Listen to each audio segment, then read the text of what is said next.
A partir da Suécia, a Estocolmo, está o Wellington Calazans, que desde já aproveito a saudá-lo. Wellington, boa noite. Olá, Ivan, boa noite a você assistindo ao Conexão Angola e também a toda a equipe aqui do programa. É sempre bom estar aqui de volta. Com a atenção no Médio Oriente, para Wellington Calazans que eu vou agora também estender o sinal e tentar perceber do Wellington qual é a análise que faz dos últimos acontecimentos relativamente à tensão no Médio Oriente na última semana. Wellington, vamos então à análise que se impõe. Olha, Ivan, um dia depois que o mais alto tribunal do mundo ordenou que Israel garantisse que a ajuda humanitária urgente chegasse às pessoas no território da Palestina, o primeiro-ministro de Israel, Benjamin Netanyahu, aprovou novas negociações sobre um cessar-fogo em Gaza. No entanto, apesar de uma resolução vinculativa do Conselho de Segurança das Nações Unidas esta semana, com exigência de um cessar-fogo imediato, os combates continuaram na sexta-feira, inclusive em torno de hospitais. Observe, Ivan, que mesmo com a aprovação de novas negociações sobre um cessar-fogo em Gaza por parte de Netanyahu, ainda é difícil dizer quando ou como terminará a guerra de Israel contra a Palestina em Gaza. Isto porque, mesmo neste contexto, quando o Conselho de Segurança das Nações Unidas aprovou uma resolução com o apelo pela primeira vez desde o início do conflito, há 6 meses, este apelo foi a um cessar-fogo duradouro, Israel ampliou os ataques nas áreas de concentração de refugiados. Israel insiste que não vai parar os ataques até que o Hamas seja derrotado e os reféns sejam libertados. Este argumento, Ivan, é insustentável, porque os resultados têm sido inaceitáveis, pois crianças, mulheres e idosos são as principais vítimas deste genocídio em curso de Israel contra cidadãos da Palestina. As negociações para uma trégua temporária entre Israel e Hamas continuam praticamente estagnadas. Enquanto isso, há uma catástrofe humanitária numa Gaza completamente destruída e sitiada. Para além do destino de 2,2 milhões de habitantes de Gaza, também está em risco a tão esperada perspectiva de uma solução justa e duradoura para a questão palestina. Israel sabe que esta guerra praticamente decreta o fim do excepcionalismo conferido a ele mesmo. Por isso, Ivan, não é apenas a credibilidade do Conselho de Segurança das Nações Unidas que está em jogo.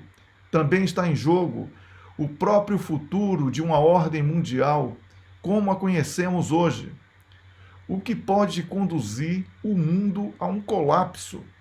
A comunidade internacional terá de enfrentar algumas questões difíceis, incluindo o futuro dos acordos de Oslo, que Israel praticamente abandonou, e também a viabilidade da solução de 2 estados para que a Palestina possa ter alguma autonomia. E a questão mais delicada, e seria uma terceira questão aqui, talvez seja a maneira como a comunidade internacional irá responsabilizar Israel como potência ocupante pelos seus crimes de guerra em Gaza e na Cisjordânia também. É difícil fazermos um prognóstico seguro sobre um cessar-fogo em Gaza. Sabemos que a guerra em Gaza poderá ser uma vitória de pirro para Israel. O país nunca esteve tão isolado e demonizado por outros países da região como agora, especialmente porque Israel segue a infligir muita dor e horror ao povo da Palestina. Nessa conjuntura, Israel precisa decidir imediatamente se pretende viver em paz com o povo da Palestina livre de ocupação e subjugação ou se irá estar permanentemente cercado de vizinhos que jamais irão perdoá-lo por tudo o que tem praticado neste genocídio em curso contra o povo da Palestina. Os aliados de Israel no Ocidente precisam parar a investida de Benjamin Netanyahu. Com ele completamente preso em ilusões de grandeza, Israel está inclinado à autodestruição e os seus aliados também poderão ser impactados por isto. Para concluir, Ivan, eu considero o cessar-fogo em Gaza um recomeço para Israel, Palestina e para o próprio Médio Oriente alargado, pois todos serão forçados a uma revisão abrangente sobre a segurança coletiva da região. Por isso, há um genuíno sentido de urgência na resolução da questão da Palestina. É necessário que toda a comunidade internacional esteja envolvida na construção de um novo paradigma de segurança para evitar a repetição do desastre atual vivido em Gaza. Sem o cessar-fogo, o destino da ordem mundial internacional, do Estado de Direito e também do conceito de justiça e imparcialidade perante a lei estão com os dias contados.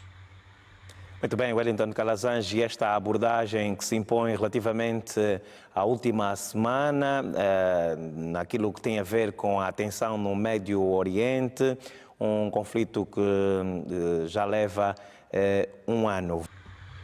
Olha, Ivan, para entendermos a importância de pavimentar os caminhos da paz, devemos ter a compreensão de que as guerras regionais são hoje fomentadas também por uma disputa entre potências em conflitos diversos.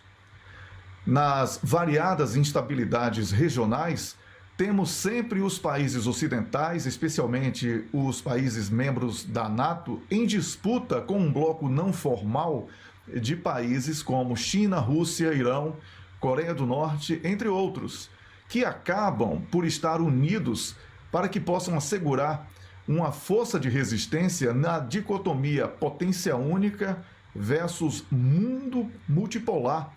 Esta dicotomia que está posta a todo instante em diferentes conflitos regionais. Neste cenário, a paz é uma conquista que envolve esforços muito grandes. Por exemplo, a situação de segurança no leste da República Democrática do Congo tem como caminho para a paz a importante mediação angolana que trabalha incessantemente para aliviar as tensões entre a República Democrática do Congo e o Ruanda, enquanto a missão da Comunidade de Desenvolvimento da África Austral na RDC iniciou o seu destacamento no Kivu do Norte.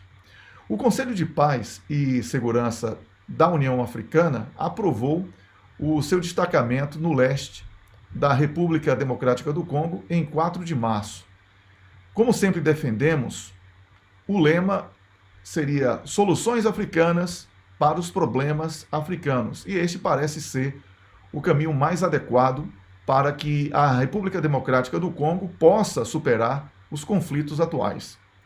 No entanto, como grande parte da tensão no leste da RDC decorre dos interesses de alguns países não africanos que acabam por ser beneficiários diretos do caos instaurado, a Federação Russa disse que está pronta para discutir os parâmetros de uma possível assistência às forças regionais por parte da missão, assim que recebesse o relatório relevante do secretário das Nações Unidas. Esta iniciativa dos russos ratifica o que eu acabei de falar sobre a existência de atores internacionais não africanos na República Democrática do Congo. E eles estão em conflito. Situação semelhante àquela vivida, por exemplo, na Coreia do Norte, nesta possibilidade de um permanente conflito entre Coreia do Norte, Coreia do Sul e Japão. Os exercícios militares entre eles, com a presença dos Estados Unidos ou de outros países, China, por exemplo, são sempre vistos como provocações entre os países da região. No entanto, temos algo positivo que surgiu esta semana: a possibilidade da aproximação entre a Coreia do Norte e o Japão, algo que tem sido motivo de muito debate, um intenso debate, no âmbito da geopolítica. A intenção do primeiro-ministro do Japão, Fumio Kishida, de que pretende se encontrar com o líder da Coreia do Norte, foi confirmada recentemente através de uma declaração de Kim Yo-yoon, irmã do líder norte-coreano Kim Jong-un. A iniciativa japonesa é uma semente de paz nesta relação complexa entre Japão e Coreia do Norte. A comunicação divulgada pela mídia estatal japonesa destaca o desejo de Kishida para uma reunião sem quaisquer condições prévias, marcando um esforço para amenizar as tensões históricas, e isto certamente deve ser celebrado também. Então, Ivan, nós devemos enxergar esse comentário como um sinal positivo para que o Japão e a Coreia do Norte possam superar seus desafios históricos e colaborar por um objetivo comum, inclusive que possa ser estendido aos sul-coreanos. E mais um sinal que pode ser visto como um caminho para a paz entre os países nessas tensões regionais que estamos aqui mencionando, é a própria guerra na Ucrânia. Isto porque, assim como os Estados Unidos e Reino Unido, a Alemanha também excluiu a possibilidade do envolvimento direto na guerra. Esta decisão dos alemães praticamente isola o presidente francês Emmanuel Macron na proposta do envio de tropas dos países europeus à Ucrânia. O chanceler alemão Olaf Scholz, ele tem sido um dos principais apoiadores da Ucrânia, mas excluiu o envio de mísseis Taurus para a Ucrânia, argumentando que o uso deste tipo de armas poderia arrastar a Alemanha para uma guerra direta contra a Rússia. Outros dados importantes são a predominância entre militares e civis europeus que não estão dispostos a lutar contra a Rússia na Ucrânia, de acordo com inquéritos de opinião pública amplamente difundidos na imprensa nos últimos dias, assim como a divulgação de relatórios que apontam para a incapacidade bélica de exércitos tradicionais como o do Reino Unido para um confronto longo contra os russos. Por isso, Ivan, devemos ver que há sinais de que a paz possa ser uma opção e que as guerras regionais reduzam as tensões vividas atualmente em todo o planeta. É isso. Ivan, antes de tudo, devemos lembrar que há um ambiente muito propício para a tentativa de um ataque terrorista na França durante a realização dos Jogos Olímpicos de Paris deste ano. Primeiro, o apoio de Emmanuel Macron a Israel transforma Paris no cenário ideal para que grupos extremistas, atualmente apontados como terroristas extremistas, não é? Eles possam atuar voluntariamente ou através de patrocinadores que são beneficiários diretos das ações destes grupos. E eles enxergam nisso a grande repercussão de um ataque que seja reclamado como um gesto de solidariedade à Palestina. Esta é uma das possibilidades que não podemos descartar. Segundo, a maneira abrupta como a França abandonou alguns grupos que patrocinava no continente africano. Tudo isso e muitas outras razões podem ser foco de uma análise sobre os desafios de segurança para a França. O terceiro ponto que eu destaco aqui é um estado de alerta máximo contra o terrorismo que possa ser decretado para que não ocorram os grandes protestos dos franceses contra as políticas implementadas pela presidência francesa e, com isso, seja evitado um constrangimento mundial, com holofotes, não é, de praticamente todo o planeta voltados para Paris. Por tudo isso, Ivan, a França, na prevenção contra os ataques terroristas, diz ter perguntado a 46 países se eles estariam dispostos a fornecer mais de 2.000 policiais para ajudar a garantir a segurança dos Jogos Olímpicos de Paris neste verão, enquanto os organizadores finalizam os planos de segurança para os primeiros Jogos da capital francesa em um século, sob um estado de alerta máximo contra possíveis ataques terroristas. É bom lembrarmos, Ivan, que esta é uma abordagem clássica dos países anfitriões para a organização de grandes eventos internacionais, como inclusive já foi citado, já foi mencionado desta maneira pelas autoridades francesas.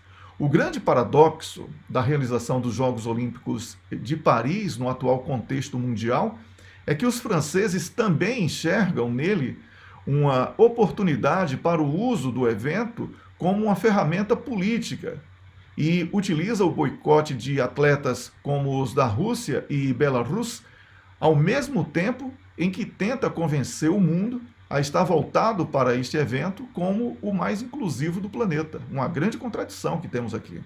Sabemos que eventos desta magnitude deveriam abandonar as diferenças e encontrar e promover um lugar de união, respeito e um ambiente amistoso. Esta é uma punição muito mais aos atletas do que à Rússia, de um modo geral.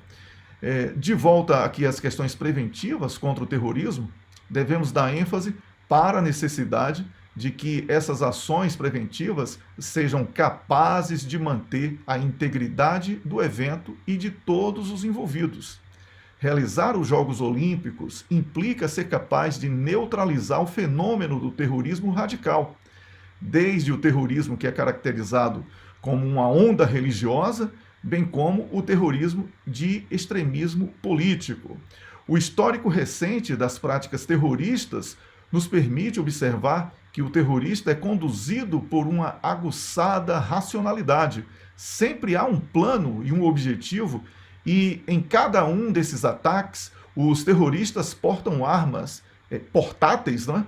Ou seja, de fácil manejo, e escolhem locais com grandes aglomerações, especialmente aqueles locais com ampla cobertura da imprensa. E isto não é fácil de ser combatido. A França vai ter que criar todos os obstáculos contra o terrorismo e vai precisar desenvolver mecanismos que possam frustrar eventuais ataques, inviabilizando as práticas terroristas e assegurando a todos a realização de um evento compatível com as expectativas criadas em torno dele. As experiências de Munique, 1972, e Atlanta, 1996, impõem medidas preventivas capazes de assegurar a integridade dos atletas e de todos os que estarão em Paris durante o evento.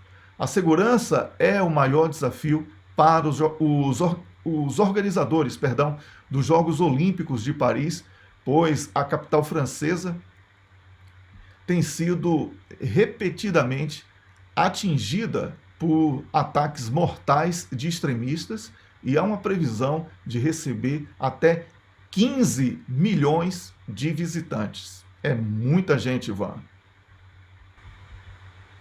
E esta análise às ameaças de possíveis ataques terroristas durante os Jogos Olímpicos. Ivan, em tempos de comunicação imediata, instantânea, através de redes sociais e de todos os mecanismos que facilitam a integração dos povos, o Vaticano praticamente antecipa que o Papa Francisco levará à reflexão temas como a loucura das guerras e também a violência contra a mulher, entre outros temas que são considerados relevantes Mas o Vaticano também aponta para uma novidade de que as reflexões foram escritas pelo próprio Papa e serão, um ato de meditação e espiritualidade com Jesus no centro. Com isso, a referência à atualidade será menos direta do que as observadas nos anos anteriores. O que devemos entender aqui como um distanciamento da Igreja Católica das questões menores e interpretações distorcidas, dando lugar ao resgate das tradições católicas e ao pensamento de Jesus Cristo, de acordo com o Novo Testamento, e não com a pregação de um cristianismo sem Cristo do Velho Testamento ou do mercantilismo da fé, numa invenção que não encontra fundamento teológico, que é chamada judaico-cristã, que não é nem judaica e muito menos cristã.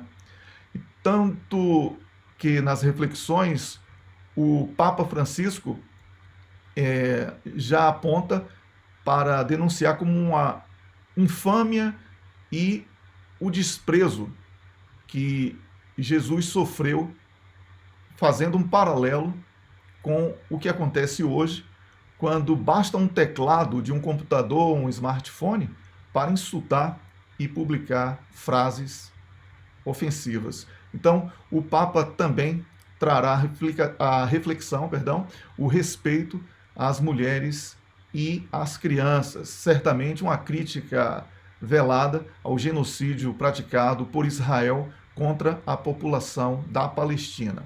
E como a Páscoa representa a mudança de vida, eu aproveito neste momento aqui de despedida do programa de hoje para desejar a todos uma Páscoa feliz. Até a próxima semana, um grande abraço. Um grande abraço, Wellington Calazans, e uma Páscoa feliz também para si e a sua família.